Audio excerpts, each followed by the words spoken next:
Hello नमस्कार my dear friends. दोस्तों, आज हम बात करेंगे मध्य प्रदेश के पुनर्गठन के बारे में। आप में से अधिकतर लोग एमपीपीएससी, एमपी पुलिस, एसआई, आरएईओ, एसएडीओ इन एग्जाम्स की तैयारी करते हैं।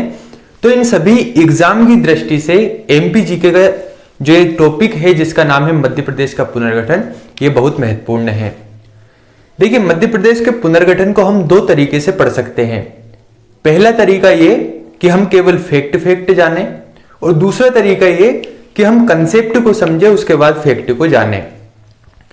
अभी जो एग्जाम हो रहे हैं, अगर हम उनमें देखें कि जिस प्रकार के प्रश्न पूछे जाते हैं, उन प्रश्न की जो प्रकृति है, वहां पर प्रश्न कंसेप्ट से आते हैं, यानी फैक्चुअल प्रश्न आते हैं, लेकिन कहीं ना कहीं उसके पीछे एक कंसेप्ट होता है, उसको जानना जरूरी है, वरना हम वहां पर आंसर गलत कर देते हैं।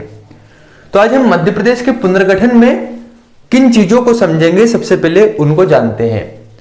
हम देखेंगे कि मध्य प्रदेश में वर्तमान में जिलों की संख्या 52 है। ये 52 जिले कैसे बने?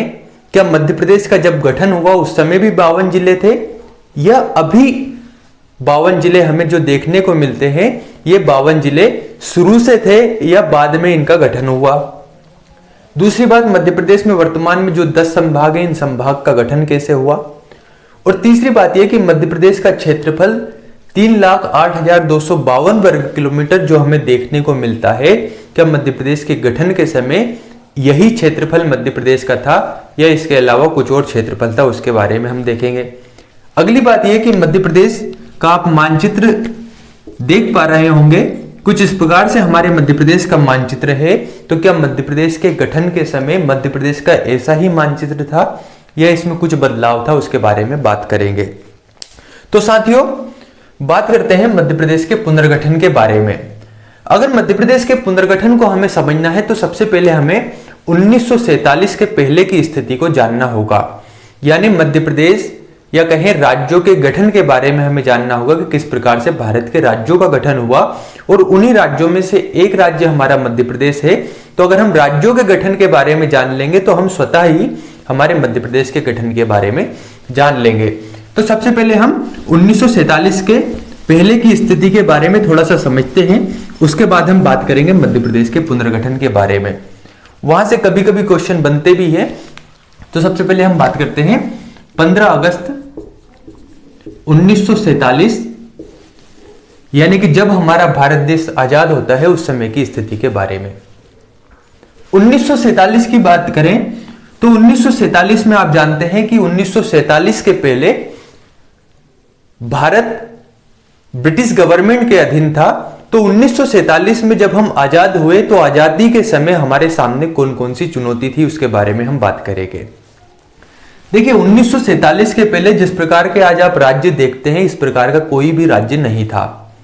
उसके पहले 3 प्रकार की प्रशासनिक इकाइयां होती थी। एक तो रहती थी देशी रियासतें,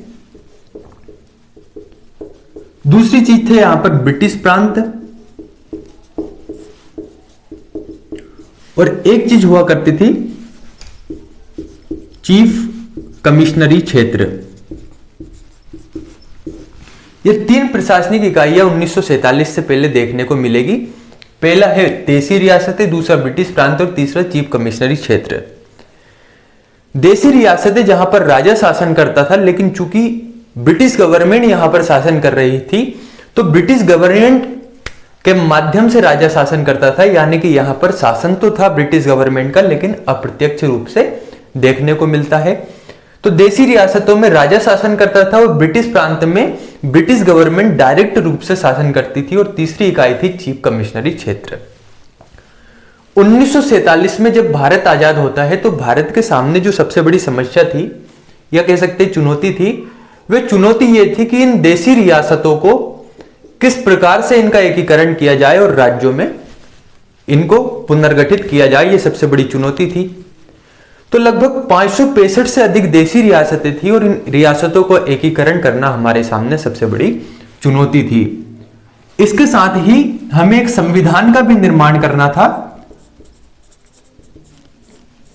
तो हमें देशी रियासतों के एकीकरण कर या मध्य प्रदेश जो हमारे भारत है, भारत में जो रियासतें हैं इनका एकीकरण करना था, और इसके बाद हमें ये यहां पर राज्यों का निर्माण करना था। ये हमारे सामने चुनौती थी 15 अगस्त 1947 के समय। तो 1947 के बाद यहां पर 4 प्रकार के राज्यों की श्रेणियां बनाई जाती है। वह 4 प्रकार के राज्यों की श्रेणियां क्या थी? पार्ट ए प्रकार के राज्य, पार्ट बी प्रकार के राज्य, पार्ट सी प्रकार के राज्य और पार्ट डी प्रकार के राज्य। ये 4 प्रकार के राज्यों की श्रेणियां बनाई जाती है। बस आपको समझना है, थोड़ा सा सुनना है इस बारे में कि कौन सी चीजों में क्या क्या थे।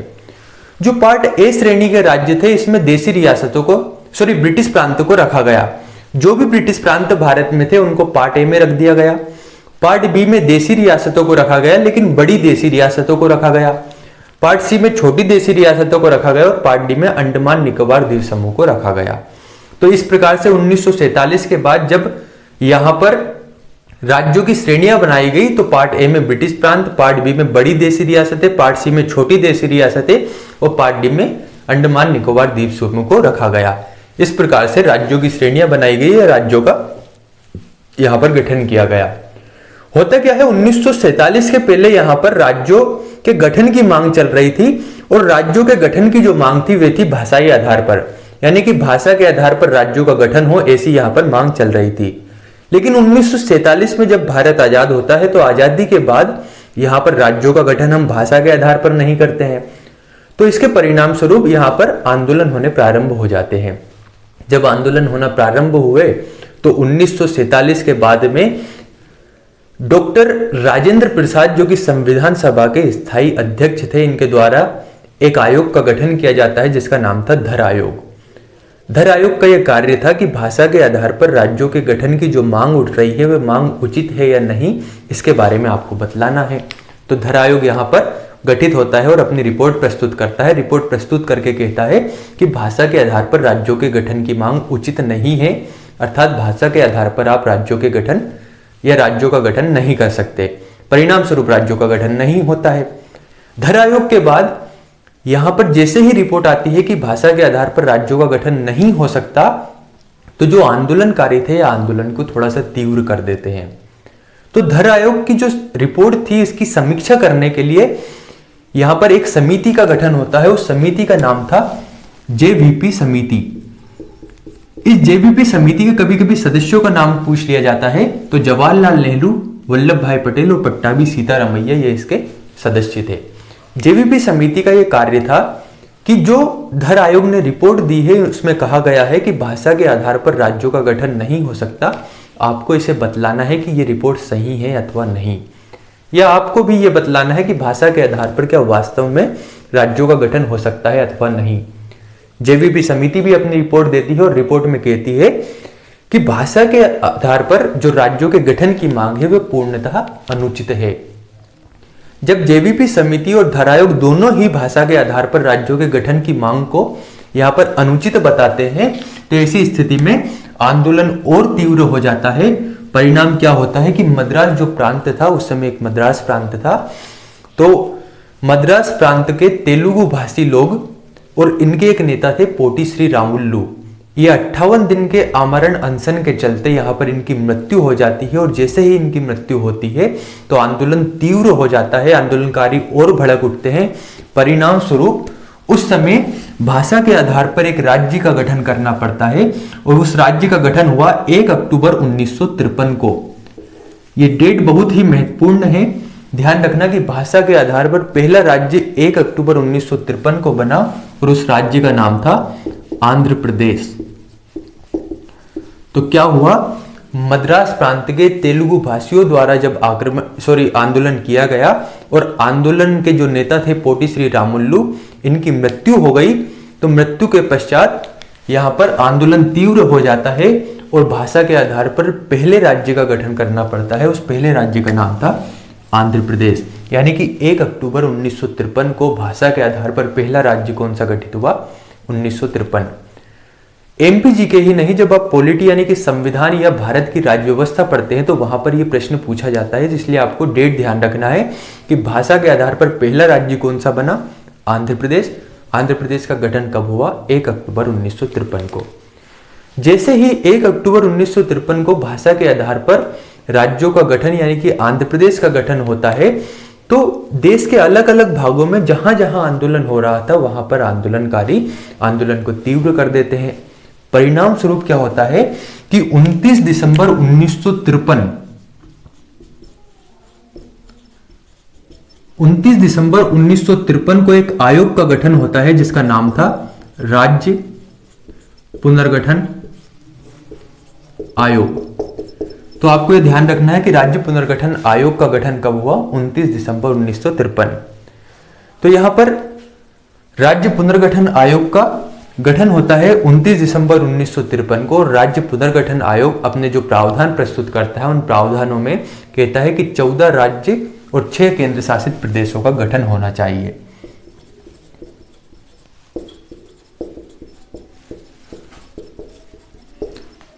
तो राज्य पुनर्गठन आयोग कितने राज्यों और कितने केंद्र शासित प्रदेशों के गठन की बात करता है? 14 राज्यों और 6 केंद्र शासित प्रदेशों के गठन की बात यहां पर की जाती है। और यह प्रश्न बना भी है कि राज्य पुनर्गठन आयोग द्वारा कितने राज्यों और केंद्र शासित प्रदेशों के गठन की बात कही गई? तो ध्यान रखिएगा 14 राज्यों और 6 केंद्र शासित प्रदेश। तो जब राज्य पुनर्गठन आयोग कहता है कि 14 राज्यों और 6 केंद्र शासित प्रदेशों का गठन किया जाना चाहिए, तो इन 14 राज्यों में से एक राज्य जो बना उस एक राज्य का नाम हमारा कह सकते हैं। इन 14 राज्यों में से जो एक राज्य गठित हुआ 1 नवंबर 1956 को, वह राज्य था हमारा मध्य प्रदेश। तो यहां पर आपको दो बातें ध्यान रखना है कि 29 दिसंबर 1953 को गठित राज्य पुनर्गठन आयोग ने कितने राज्यों के गठन की या कितने राज्यों के गठन की बात कही? तो 14 राज्यों की। 14 राज्यों में से एक राज्य हमारा मध्य प्रदेश भी था। 1 नवंबर 1956 को मध्य प्रदेश का गठन हुआ। तो अब आपको यह ध्यान रखना है कि चूंकि आंध्र प्रदेश का गठन भाषा के आधार पर हुआ, तो इसी प्रकार से उस समय यानी 1956 के समय मध्य प्रदेश का गठन भी भाषा के आधार पर हुआ। प्रश्न यही बनता है कि 1 नवंबर 1956 को जो मध्य प्रदेश का गठन हुआ, पुनर्गठन हुआ, वह किस आधार पर हुआ? तो आपको ध्यान रखना है 1 नवंबर 1956 को मध्य प्रदेश का गठन भाषा के आधार पर हुआ। इतना आपको ध्यान रखना है। तो इस प्रकार से 1 नवंबर 1956 को मध्य प्रदेश का गठन हो जाता है। बस यही बात हमको समझना है। तो अब हमें देखना क्या है कि 1956 से पहले जो 1947 से 1956 के बीच की जो स्थिति है इसको हमें देखना है। तो हमने 1947 के समय क्या देखे कि 4 प्रकार के राज्यों की श्रेणियां थी, इनको समाप्त करके राज्य बनाए गए। अब इसको हमें समझना है। तो थोड़ा सा हम मैप बनाते हैं, मैप के से हम आसानी से इन चीजों को समझ सकते हैं।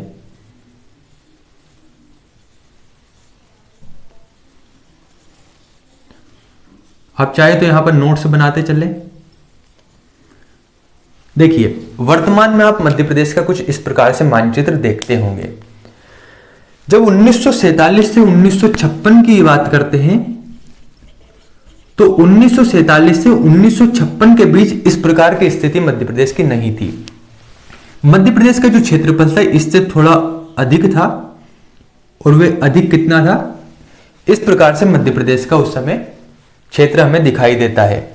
तो इसको आपको समझना है कि 1947 से 1956 तक मध्य प्रदेश की क्या स्थिति थी।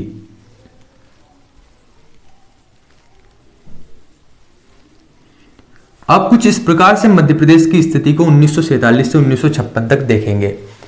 हमने कहा 1947 में 4 प्रकार की राज्यों की श्रेणियां बनी। 4 प्रकार के राज्यों की श्रेणियों में कौन सी श्रेणियां थी? पार्ट ए श्रेणी के राज्य, पार्ट बी श्रेणी के राज्य और पार्ट सी श्रेणी के राज्य। हमने कहा पार्ट ए श्रेणी जो थी उसमें ब्रिटिश प्रांत को शामिल किया गया। तो ध्यान रखिएगा, ये वाला जो क्षेत्र था, ये वाला क्षेत्र 1947 से पहले था ब्रिटिश प्रांत, यानी यहां पर ब्रिटिश गवर्नमेंट डायरेक्ट शासन करती थी और इसका नाम था सीपी बरार।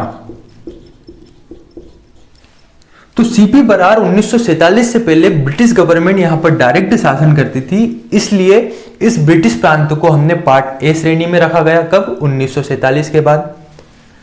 पार्ट बी जो श्रेणी के राज्य थे, इनमें हमने कहा था बड़ी देशी रियासतों को रखा गया।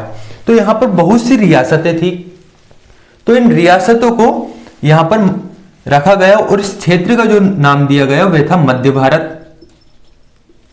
तो पार्ट बी श्रेणी के राज्यों में मध्य भारत को रखा गया। ऊपर की ओर है पार्ट सी श्रेणी के राज्य। तो हमने कहा पार्ट सी श्रेणी के राज्यों में छोटी रियासतों को रखा गया। छोटी रियासतें जैसे कि ये विंध्य प्रदेश और यहां पर भोपाल स्टेट। तो अब मैं आपको एक बार समझा देता हूं यहां से प्रश्न क्या बनेंगे। प्रश्न यह बनेगा कि पार्ट ए श्रेणी के जो राज्य थे या पार्ट ए में किसे रखा गया, तो आपको ध्यान रखना सीपी बरार को। अब यहां से कुछ प्रश्न बनते हैं, जैसे कि जब पार्ट ए श्रेणी में सीपी बरार को रखा गया तो सीपी बरार की राजधानी बनाई गई नागपुर, और यहां के जो मुख्यमंत्री या राज प्रमुख बनाए गए थे वे बनाए गए थे पंडित रविशंकर शुक्ल। यहां के राज्यपाल थे ई राघवेंद्र राव। प्रश्न क्या बनता है, बस आपको वो समझना है।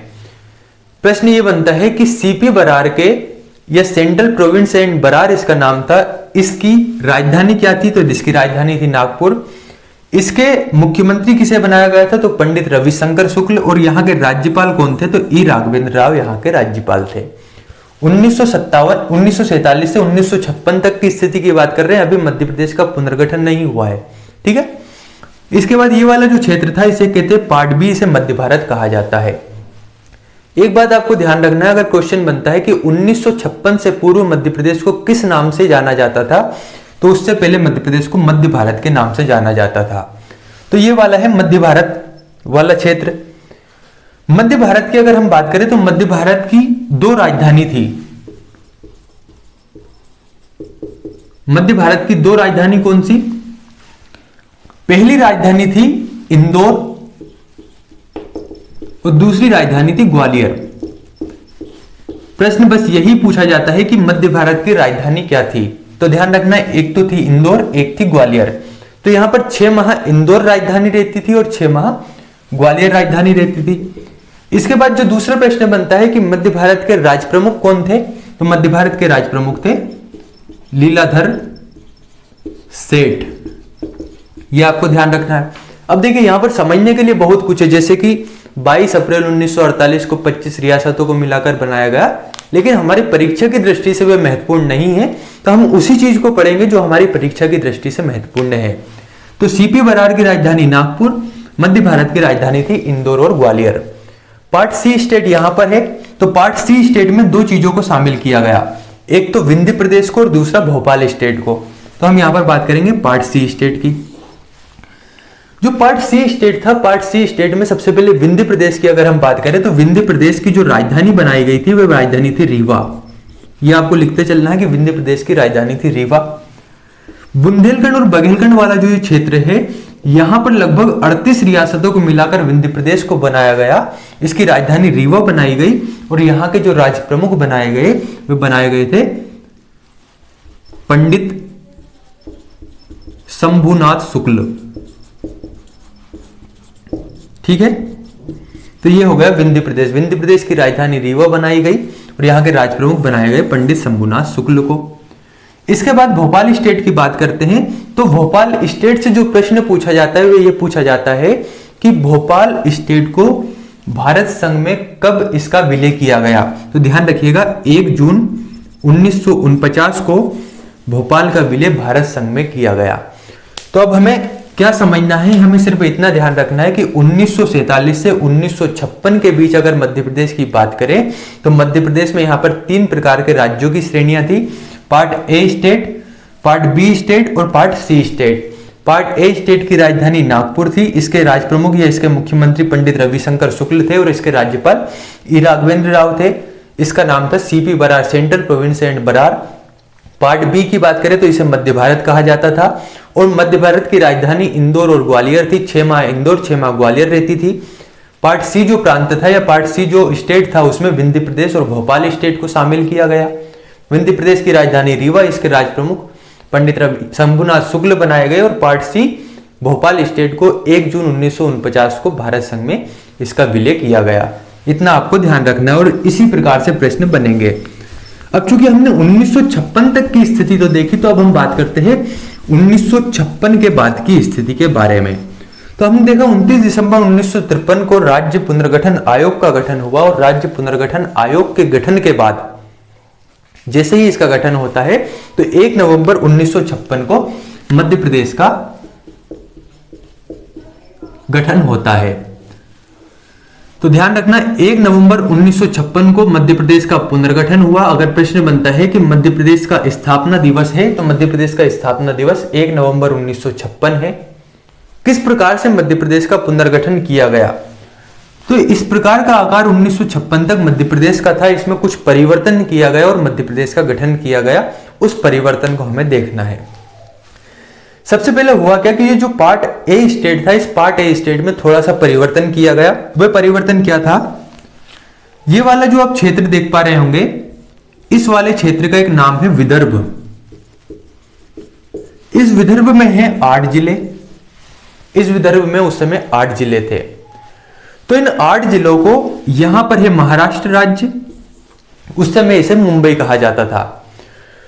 तो हुआ क्या कि ये जो विदर्भ है, विदर्भ के 8 जिले, इन 8 जिलों को तात्कालिक मुंबई राज्य को दे दिया गया, यानी महाराष्ट्र राज्य में इस क्षेत्र का विलय कर दिया गया और ये 8 जिले चले जाते हैं महाराष्ट्र राज्य में।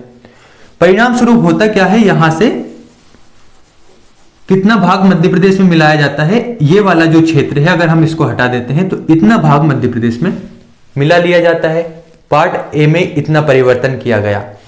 यहां से जो प्रश्न बनता है वो प्रश्न ये बनता है कि उन 8 जिलों में कौन से जिले थे, कौन से जिले नहीं थे। तो आपको उन 8 जिलों का नाम ध्यान रखना है। वे 8 जिले कौन से, मैं आपको बतला देता हूं। बुल्डाना, अकोला, अमरावती, यवतमाल, वर्धा, चांदा, नागपुर और भंडारा। ये 8 जिले थे। इन 8 जिलों को तात्कालिक मुंबई राज्य को दिया गया और शेष भाग का मध्य प्रदेश में, या कह सकते हैं मध्य प्रदेश में मिलाया गया। तो इन 8 जिलों के नाम आपको लिखना है, ध्यान रखना है, यहां से प्रश्न बनते हैं। इसके बाद बात आती है मध्य भारत वाले क्षेत्र की। इसमें क्या परिवर्तन किया गया? यानी कि पार्ट ए में तो यह परिवर्तन किया गया कि विदर्भ वाला क्षेत्र हमने तात्कालिक मुंबई राज्य को दे दिया। पार्ट बी में क्या परिवर्तन हुआ, इसको हम देखते हैं। पार्ट बी में हुआ क्या कि यहां पर है मंदसौर जिला। इस मंदसौर जिले की एक तहसील है भानपुरा तहसील। इस भानपुरा तहसील का एक गांव था सुनील टप्पा। इस सुनील टप्पा गांव को हमने दे दिया राजस्थान को, इधर की ओर है राजस्थान।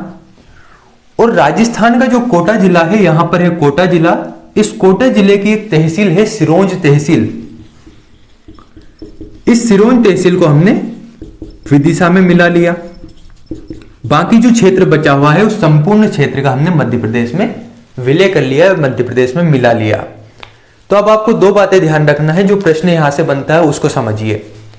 प्रश्न यह बनता है कि मध्य भारत या पार्ट बी स्टेट का कौन सा भाग राजस्थान को दिया गया? तो हमें ध्यान रखना सुनील टप्पा गांव और राजस्थान के कोटा जिले की कौन सी तहसील को मध्य प्रदेश में मिलाया गया? तो आपको ध्यान रखना है कि वह तहसील थी सिरोंज तहसील। इसके बाद जो पार्ट सी स्टेट था, यानी कि विंध्य प्रदेश और भोपाल स्टेट था, इसका पूर्णतः मध्य प्रदेश में विलय कर लिया गया। तो इस प्रकार से 1956 में जब मध्य प्रदेश का पुनर्गठन हुआ, और यह पुनर्गठन किस आयोग की अनुशंसा पर हुआ? राज्य पुनर्गठन आयोग की अनुशंसा पर। तो जब इसका पुनर्गठन हुआ तो मध्य प्रदेश का जो आकार हमें उस समय देखने को मिला, वह आकार कुछ इस प्रकार से था।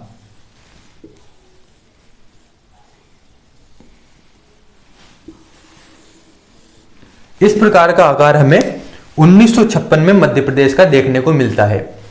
ठीक है, 1956 के समय मध्य प्रदेश का आकार इस प्रकार था।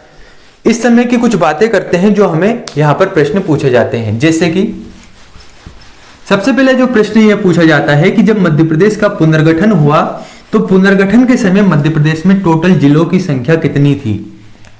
तो जब मध्य प्रदेश का पुनर्गठन 1 नवंबर 1956 को किया गया तो मध्य प्रदेश में उस समय जो जिले थे उन जिलों की संख्या थी 43।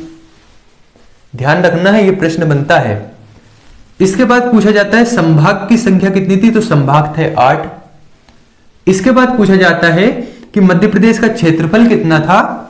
तो मध्य प्रदेश का क्षेत्रफल था 4,43,446 वर्ग किलोमीटर। और एक और बात ध्यान रखना है कि 1956 में जब मध्य प्रदेश का पुनर्गठन हुआ तो क्षेत्रफल के आधार पर मध्य प्रदेश सबसे बड़ा राज्य था। तो अब यहां से प्रश्न क्या बनते हैं? पहला प्रश्न बनता है कि 1956 के समय या मध्य प्रदेश के पुनर्गठन के समय मध्य प्रदेश में जिलों की संख्या कितनी थी? 43। दूसरा प्रश्न, मध्य प्रदेश में 1956 के समय कितने संभाग थे? 8 संभाग। मध्य प्रदेश 1956 के समय क्षेत्रफल के आधार पर कौन सा राज्य था? क्षेत्रफल के आधार पर कौन सा बड़ा राज्य था? पहला। मध्य प्रदेश का 1956 के समय कितना क्षेत्रफल था? 4,43,446 वर्ग किलोमीटर। अब इसके बाद क्या होता है, इस स्थिति को हमें समझना है और यहीं से महत्वपूर्ण प्रश्न बनते हैं। होता क्या है, 1956 में जैसे ही मध्य प्रदेश का गठन होता है, मध्य प्रदेश के गठन के बाद यहां पर जिलों का पुनर्गठन होने लगता है, यानी जिलों का गठन होना शुरू होता है। तो मैं यहां पर मैप बनाता हूं, उस मैप में हम उन जिलों को दर्शाते चलेंगे जिन जिलों का गठन होता गया।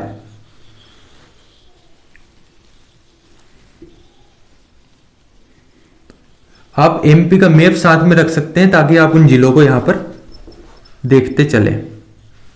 देखिए 1956 में हमने देखा मध्य प्रदेश में जिलों की संख्या कितनी थी? 43। 1972 में 2 जिलों का गठन होता है। वे 2 जिले कौन से रहते हैं? पहला जिला बनता है भोपाल और दूसरा जिला बनता है राजनांदगांव। तो भोपाल जो जिला बनता है, भोपाल जिला सीहोर जिले से पृथक होकर बनाया जाता है और राजनांदगांव दुर्ग जिले से पृथक होकर बनाया जाता है। तो 2 बातें आपको ध्यान रखना है। 1972 में मध्य प्रदेश में 2 नए जिले बने। पहला जिला बना भोपाल और दूसरा जिला बना राजनांदगांव। भोपाल जिला सीहोर जिले से पृथक कर बनाया गया और राजनांदगांव दुर्ग जिले से पृथक कर बनाया गया। एक और बात ध्यान रखना है कि जब मध्य प्रदेश का पुनर्गठन 1956 में हुआ, उस समय मध्य प्रदेश में 43 जिले तो थे ही, लेकिन उस समय भोपाल जिला नहीं था। भोपाल उस समय सीहोर जिले की एक तहसील था। तो भोपाल जिला कब बना? भोपाल जिला बना 1972 में। ठीक है, तो इस प्रकार से जब 1972 में 2 नए जिले बनते हैं तो मध्य प्रदेश में 1972 में जिलों की संख्या कितनी हो जाती है? 45 यानी 45। इसके बाद क्या होता है, 1983 में एक समिति का गठन होता है। उस समिति का नाम था BR दवे जिला पुनर्गठन समिति। ध्यान रखना है 1983 में एक समिति का गठन होता है जिसका नाम था BR दवे जिला पुनर्गठन समिति। और यही वह समिति थी जिस समिति की अनुशंसा पर मध्य प्रदेश में जिलों का गठन होता गया। तो BR दवे जिला पुनर्गठन समिति 10 नए जिलों के गठन की बात करती है।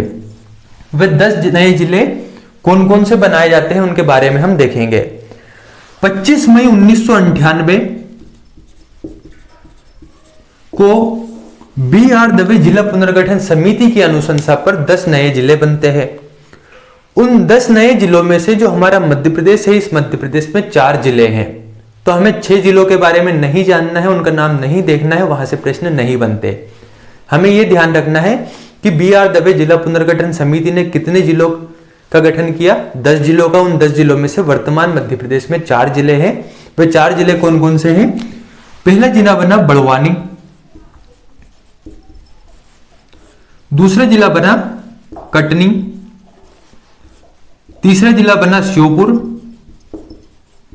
और चौथा जिला बना डिंडोरी। तो 10 नए जिले बनाए गए। इन 10 जिलों में से 4 जिले वर्तमान मध्य प्रदेश में हैं। अगर हम इनकी लोकेशन की बात करें तो यहां पर है बड़वानी, यहां पर है कटनी, यहां पर है श्योपुर और यहां पर है आपका डिंडोरी। तो आपको ध्यान ये रखना है कि बड़वानी जिला किस जिले से पृथक होकर बनाया गया, यह प्रश्न बनेगा। तो आपको ध्यान रखना है बड़वानी जिला खरगोन से पृथक कर बनाया गया। कटनी जिला यहां पर है जबलपुर, जबलपुर से पृथक कर बनाया गया। श्योपुर, तो श्योपुर यहां पर है और यहीं पर है आपका मुरैना जिला। अगर आप मैप है आपके पास तो आप देखते चलिए, यहां पर है मुरैना जिला, मुरैना से पृथक कर बनाया गया श्योपुर। और डिंडोरी यहां पर है मंडला जिला, इस मंडला जिले से पृथक कर बनाया गया डिंडोरी। तो इस प्रकार से 1998 में BR दवे जिला पुनर्गठन समिति की अनुशंसा पर 10 नए जिलों का गठन हुआ। उन 10 नए जिलों को अगर हम ऐड करते हैं, यहां पर जिलों की संख्या 45 हो चुकी थी, तो 10 नए जिले ऐड किए जाते हैं तो जिलों की संख्या हो जाती है 55 यानी कि 55। इसके बाद 1998 में ही एक और समिति होती है जिसका नाम था सिंहदेव समिति। सिंहदेव समिति 6 नए जिलों के गठन की बात करती है और उन 6 नए जिलों में से वर्तमान मध्य प्रदेश में हमें 3 जिले देखने को मिलते हैं। उन जिलों के बारे में हम बात करते हैं। तो सिंहदेव समिति 6 नए जिलों की अनुशंसा करती है। 6 जुलाई 1998 को पुनः 6 जिले बनाए जाते हैं। उन 6 जिलों में से 3 जिले वर्तमान मध्य प्रदेश में है। वे 3 जिले कौन से हैं? पहला जिला था उमरिया, दूसरा हरदा और तीसरा नीमच। उमरिया जिले की अगर हम बात करें तो उमरिया जिला यहां पर है। उसके बाद अगर हम हरदा की बात करें तो हरदा यहां पर है और नीमच की बात करें तो नीमच आपको यहां पर देखने को मिलेगा। प्रश्न यह बनता है कि 6 जुलाई 1998 को गठित 6 नए जिलों में से जो 3 जिले मध्य प्रदेश में हैं, उन मध्य प्रदेश के जिलों की अगर हम बात करें तो वे जिले किन जिलों से पृथक कर बनाए गए। जैसे कि उमरिया की बात करें तो उमरिया शहडोल जिले से पृथक कर बनाया गया। मैप में आप देखेंगे यहीं पर है शहडोल। हरदा की बात करें तो यहां पर एक जिला है होशंगाबाद। होशंगाबाद जिले से पृथक कर बनाया गया हरदा। और नीमच की बात करें तो मंदसौर जिले से पृथक कर बनाया गया नीमच। ठीक है, तो यहां पर जिलों की संख्या हो गई थी 55 और 6 जिले बनाए जाते हैं। उन 6 जिलों में से 3 जिले मध्य प्रदेश में रहते हैं, यानी कि वर्तमान मध्य प्रदेश में है। तो इस प्रकार से अगर हम 6 जिलों को ऐड करते हैं तो 1998 में मध्य प्रदेश की जिलों की संख्या हो जाती है 61। तो ये ध्यान रखना है आपको कि मध्य प्रदेश में 1998 तक कितने जिले बन गए थे। तो मध्य प्रदेश में 61 जिले बन गए थे। अब होता क्या है, 1 नवंबर सन 2000 आप सभी जानते हैं, इस समय मध्य प्रदेश से एक राज्य पृथक होता है। उस राज्य का नाम होता है छत्तीसगढ़। तो अभी तक हमने क्या देखा था कि मध्य प्रदेश का आकार कुछ इस प्रकार से था। 1 नवंबर सन 2000 को मध्य प्रदेश से एक राज्य पृथक होता है जिसका नाम था छत्तीसगढ़। तो ये ध्यान रखना है कि छत्तीसगढ़ भारत का 26वां राज्य है जिसका पृथक्करण मध्य प्रदेश से हुआ 1 नवंबर सन 2000 को। तो मध्य प्रदेश में सन 2000 तक 61 जिले थे और 12 संभाग हो गए थे। हमने क्या देखा था, 1956 में मध्य प्रदेश में 8 संभाग थे और संभाग भी धीरे धीरे बनते गए और मध्य प्रदेश में 2000 तक संभाग की संख्या हो गई 12 और जिलों की संख्या हो गई 61। तो होता क्या है कि जब छत्तीसगढ़ का गठन होता है तो छत्तीसगढ़ में इन 61 जिलों में से 16 जिले चले जाते हैं और 12 संभाग में से 3 संभाग छत्तीसगढ़ में चले जाते हैं। परिणाम स्वरूप मध्य प्रदेश में पुनः जिलों की संख्या रह जाती है 45 और संभाग की संख्या रह जाती है 9। तो यहां पर फिर महत्वपूर्ण प्रश्न यह बनता है कि मध्य प्रदेश में छत्तीसगढ़ के पृथक्करण के बाद जिलों की संख्या कितनी थी। तो आपको ध्यान रखना है 45 और मध्य प्रदेश में छत्तीसगढ़ के पृथक्करण के बाद कितने संभाग थे। तो आपको ध्यान रखना है 9। इसके बाद क्या होता है कि फिर से यहां पर जिलों का गठन होना प्रारंभ होता है और जिलों के गठन में 15 अगस्त सन 2003 को 3 जिले बनाए जाते हैं। इन डेट्स को मैं इसलिए बोल रहा हूं क्योंकि यहां से प्रश्न पूछे जाते हैं कि मध्य प्रदेश में 15 अगस्त 2003 को कितने जिले बने। तो ये आपको ध्यान रखना है। तो 15 अगस्त सन 2003 को 3 जिले बनाए जाते हैं। पहला जिला बना अशोकनगर, दूसरा बना अनूपपुर, तीसरा बना बुरहानपुर। तो ये आपको ध्यान रखना है कि अशोकनगर किससे पृथक होकर बना। आप देखेंगे कि अशोकनगर यहां पर है, अनूपपुर यहां पर है और बुरहानपुर यहां पर है। तो गुना जिले से पृथक कर बनाया गया अशोकनगर। अनूपपुर की बात करें तो शहडोल से बना अनूपपुर और बुरहानपुर की बात करें तो खंडवा जिले से पृथक कर बना बुरहानपुर। तो ये तीनों जिले 15 अगस्त सन 2003 को बनाए जाते हैं। तो मध्य प्रदेश में 2000 में जिलों की संख्या बची थी 45। जब 45 जिले में इन 3 जिलों को ऐड किया जाता है तो मध्य प्रदेश में जिलों की संख्या हो जाती है 48। ठीक है, इसके बाद क्या होता है, मई 2008 में पुनः 2 जिले बनाए जाते हैं। 2 जिले कौन से? पहला जिला बनता है सिंगरौली और दूसरा जिला बनता है अलीराजपुर। इनकी अगर हम लोकेशन की बात करें तो अगर आपके पास मैप है तो आप देखेंगे यहां पर है सिंगरौली जो कि मध्य प्रदेश का सबसे पूर्वी जिला है, और यहां पर है अलीराजपुर जो कि मध्य प्रदेश का सबसे पश्चिमी जिला है। सिंगरौली जो जिला बनाया जाता है ये सीधी जिले से पृथक कर बनाया जाता है, और अलीराजपुर जो जिला बनाया जाता है ये झाबुआ जिले से पृथक कर बनाया जाता है। आपको ये ध्यान रखना है कि कब बने, किससे पृथक होकर बने। इसके बाद क्या होता है कि मई 2008 के बाद पुनः 2013 में एक नया जिला बनाया जाता है। उस नए जिले का नाम था आगर मालवा। तो आपको ये ध्यान रखना है कि 16 अगस्त सन 2013 को एक नया जिला बनता है। उस नए जिले का नाम था आगर मालवा। आगर मालवा की आप लोकेशन यहां पर देखेंगे, शाजापुर जिले से पृथक कर आगर मालवा बनाया जाता है। और अगर हम बात करें यहां पर 48 जिले हो चुके थे, 2 जिले मई 2008 में बने, तो यहां पर जिलों की संख्या हो गई 50। एक जिला 16 अगस्त 2013 को बना, इसको भी ऐड किया जाता है तो जिलों की संख्या हो जाती है 51। इसके बाद 1 अक्टूबर 2018, इसके बारे में आप सभी जानते हैं, मध्य प्रदेश का सबसे नवीनतम जिला है जिसका नाम है निवाड़ी। निवाड़ी जिले की अगर हम बात करें तो उसकी लोकेशन यहां पर है। टीकमगढ़ जिले से पृथक कर निवाड़ी बनाया जाता है 1 अक्टूबर 2018 को, और अगर 51 में एक और ऐड किया जाता है तो मध्य प्रदेश में जिलों की संख्या हो जाती है 52। और 9 संभाग थे, एक संभाग शहडोल का गठन होता है, और मध्य प्रदेश में संभाग की संख्या हो जाती है 10। तो आपको यह ध्यान रखना है कि 1 अक्टूबर 2018 को जो जिला बना हुआ था निवाड़ी, टीकमगढ़ जिले से पृथक कर बनाया गया, मध्य प्रदेश का सबसे नवीनतम जिला है। और आप देख पा रहे होंगे यहां पर जिलों की संख्या हो जाती है 52। हमने क्या देखा था कि मध्य प्रदेश में वर्तमान में जिलों की संख्या 52 है। किस प्रकार से जिले बने आपने समझ ही लिया है। संभाग की संख्या 10 है तो 10 संभाग हमारे हो गए। क्षेत्रफल की बात करें तो मध्य प्रदेश का जो क्षेत्रफल है 2000 को ये क्षेत्र अलग होकर छत्तीसगढ़ बनता है। तो इस प्रकार से वर्तमान में मध्य प्रदेश का यह आकृति है या ये स्वरूप है, और इसका क्षेत्रफल है 3,08,252 वर्ग किलोमीटर।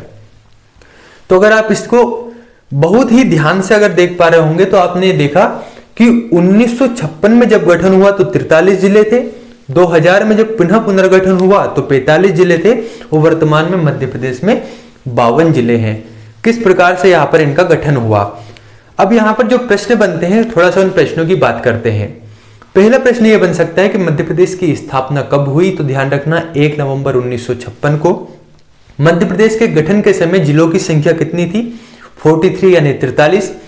मध्य प्रदेश का पुनर्गठन यानी कि जब मध्य प्रदेश से छत्तीसगढ़ राज्य पृथक हुआ उस समय मध्य प्रदेश में जिलों की संख्या कितनी थी, तो आपको ध्यान रखना है 45। वर्तमान में मध्य प्रदेश में जिलों की संख्या कितनी है? 52। वर्तमान में मध्य प्रदेश में कितने संभाग है? 10। मध्य प्रदेश के गठन के समय मध्य प्रदेश में कितने संभाग थे? 8। मध्य प्रदेश में जिलों का गठन किस समिति की अनुशंसा पर होता रहा? BR दवे जिला पुनर्गठन समिति। ठीक है, मध्य प्रदेश का गठन किस आयोग की अनुशंसा पर हुआ? तो यहां पर ध्यान रखना है राज्य पुनर्गठन आयोग। यही प्रश्न आपसे पूछे जाते हैं। यह हुआ मध्य प्रदेश का पुनर्गठन कंप्लीट।